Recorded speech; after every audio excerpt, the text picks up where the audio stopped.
Today we'll be looking at the different stats of the playoffs of Week 1 and 2 of the Valorant Challengers Tour Philippines.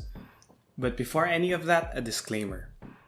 Due to the small sample size of the data, with Week 1 having the minimum amount of 15 games played, and Week 2 with more best of 3 tie-breaking games with 20 total games played, the inferences that we can make are much more susceptible to bias and high variance, so take anything said on this video with a grain of salt.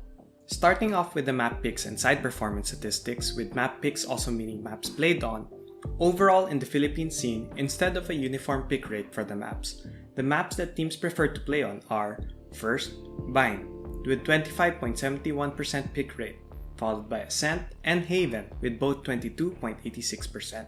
At first, I thought teams would try to avoid playing on Icebox over Split, but that was not the case. I assume that teams have practiced and strategized more on Icebox, possibly having more consistent results than Split on both defender and attacker sides. This could also mean that the recent patch on Split was not enough to balance out the heavy defending sidedness of the map. With regards which side the Philippines team seem to do better at, it would be the attacking side, with 3 out of 5 maps having 51% and above attacker win percentage. But to reiterate, all of this data only reflects what happened during the events, and not to be treated as the average of what to expect in future games. Moving on with agent picks, which again is affected by the teams present, especially teams that run the same or similar team compositions on multiple maps, and if that team makes it farther in the playoffs. For your information, I will also not be doing an in-depth analysis on the relation of the agent picks and the map it is being played on. Starting off with the controller role, Week 1 showed Brimstone to be the primary pick, picked 19 times with 63.33% pick rate overall, possibly signifying Omen's step down as the must-have smoker of your team. But Week 2 quickly shut down that thought with Omen being picked 29 times, 4 times more than Brimstone on that week. But it's good to see that though Omen is still the dominant pick, Brimstone is getting some love. And to be expected with an overall pick rate of 3.33% is Viper, whose use in the meta so far is to be picked specifically for Icebox. Next with the Sentinels, Week 1 and 2 showed that Killjoy is the go-to anchor of your site rather than Cypher. From watching the games and seeing how she's played, I think teams heavily favor having Killjoy's ultimate of Lockdown over the utility that Cypher offers. Sage on the other hand surprisingly was used on maps that weren't Split. However, she is usually not the primary sentinel, often picked in tandem with Killjoy or Cypher.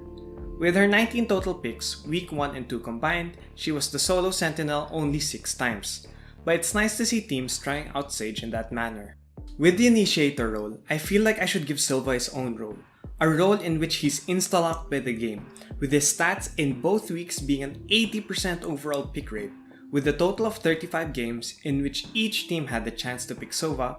Only 6 games worth of picks was he not played. The other agents did get some picks though.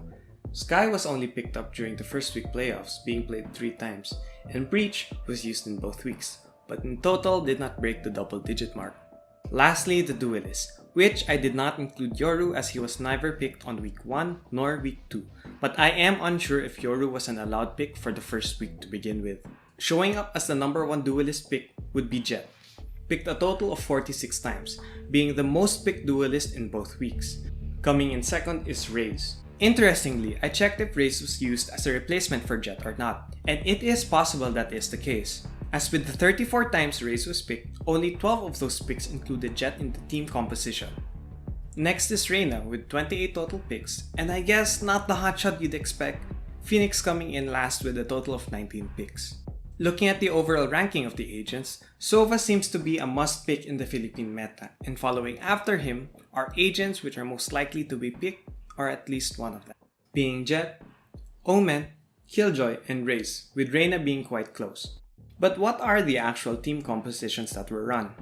During Week 1, we had 21 unique agent combinations and 24 for Week 2.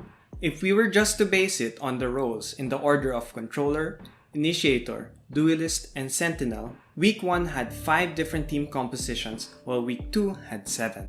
Heading straight to the total count and analysis of the Philippine meta, the teams focus on a standard or balanced team composition, meaning at least one of each role, where the last flexible pick is a Duelist. This makes what I shall refer to as Standard Double Duelist. Due to the high pick rate of Sova, we can see that teams would rather go for the flashers present in the Duelist role. It is also possible that Omen's high pick rate is for the use of his flash as well. My guess would be that the aversion of Breach and Sky as primary flashers would be due to the need to time their flashes, and possibly the nature or design of their flashes. There's less self-team disadvantage running the flash of a Reyna or Omen, except of course for a bad Omen flash, as there is a certain level of guarantee of the enemy team getting flashed. I'm not sure if this is how Riot envisioned the initiator and duelist role of those with flashes, but it seems the impact of the role of initiator agents except Sova is minimal on the Philippine meta. To my understanding as well, if you do not include Sova, and combine the initiator and duelist roles, the deciding factor from picking from that pool is whether the agent is an entry or dive agent, a term from Anders' TV video, or a flasher. Then again, this is just from my observations of the VCT Philippines. One last thing I noticed is that no teams played a standard double controller composition. With week 3 coming in the first week of March, will we expect similar map picks, agent picks, and team compositions, or will teams show up with new tricks up their sleeve?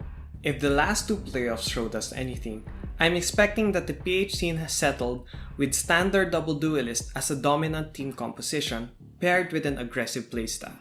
Once again, to remind you guys that all of this is just my perspective of the data available, and that the data is just of a small sample size.